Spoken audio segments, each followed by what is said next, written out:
This is the Hubble Space Telescope, one of the most famous spacecraft ever launched.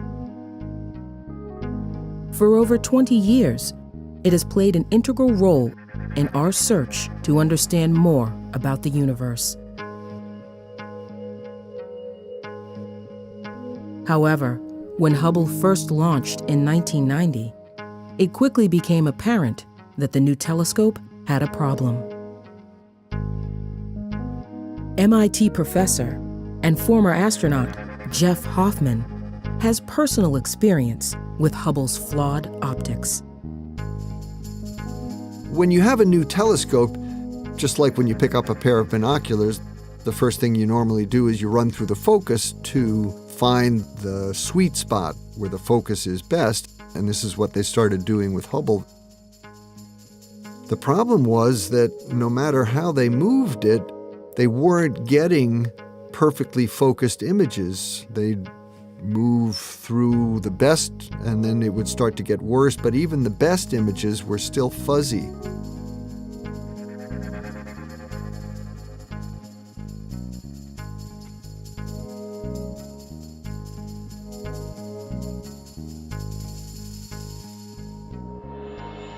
At 2.5 meters, or nearly 8 feet in diameter, the primary mirror at the center of the telescope was designed to be one of our sharpest eyes on the cosmos. But the mirror had a defect. The mirror was slightly too flat, only by about 1/50th of the diameter of a human hair, which is something that you could never pick up with your naked eye, but Hubble's optics are so precise that that tiny mistake led to the inability of the Hubble telescope to focus images properly. The source of the problem occurred before the mirror was even made. There's a special measuring tool which tells the technician who's in charge of forming the mirror when the mirror has gotten to the right shape. And this measuring instrument was installed incorrectly, and so when it said that the mirror was the right shape, in fact, the mirror was slightly too flat. It was a disaster. If engineers couldn't come up with a way to deal with the mirror's flaw, Hubble would never achieve its mission.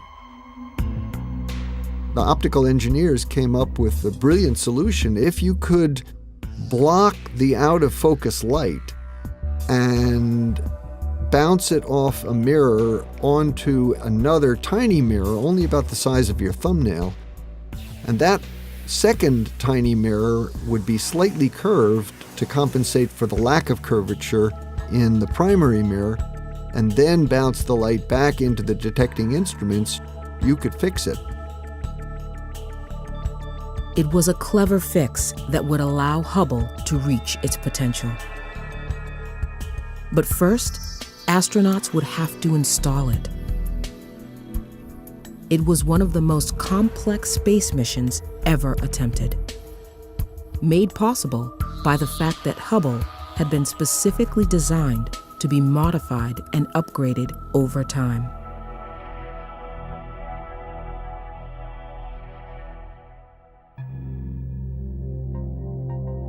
In 1993, the Space Shuttle Endeavour rendezvoused with Hubble, and a team of astronauts, including Jeff Hoffman, mounted the corrective mirrors and a new primary camera inside. The engineers figured out a way to encapsulate the optical corrections into large boxes that were the same shape as the optical instruments that Hubble was originally designed to have. It was just a case of removing some of the old instruments and putting in the new instruments. I say it was just a case of doing that, but actually that was a very, very critical job.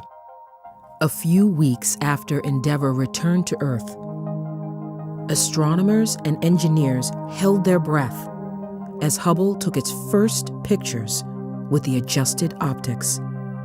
And I'll never forget getting the call New Year's Eve from a friend at the Hubble Telescope Science Institute to tell me that, Jeff, we've just gotten the first real images down from Hubble, and the repair that you guys did worked, and Hubble is fixed.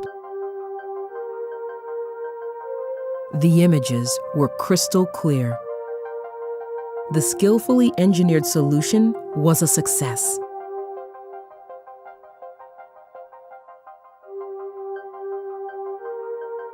Since then, Hubble has changed the way we look at the cosmos,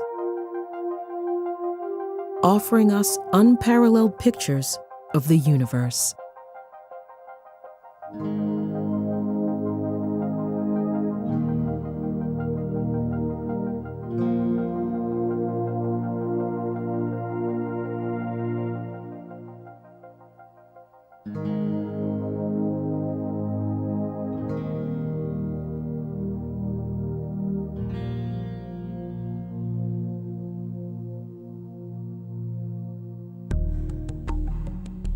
It was such a beautiful telescope, and I felt really privileged, both as an astronomer and an astronaut, to have worked with that telescope for a whole week and to actually put my own two hands on the Hubble Space Telescope in space. What a thrill.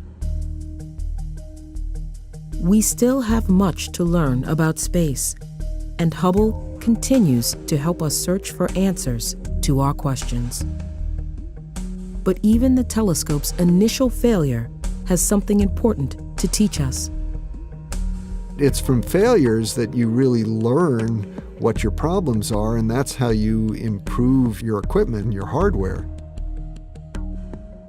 So it's this fine balance. You have to have the right attitude towards failures. The important thing, though, is if you do have a failure, you really need to be able to learn from it. To have a failure that you don't learn anything from, that's tragic.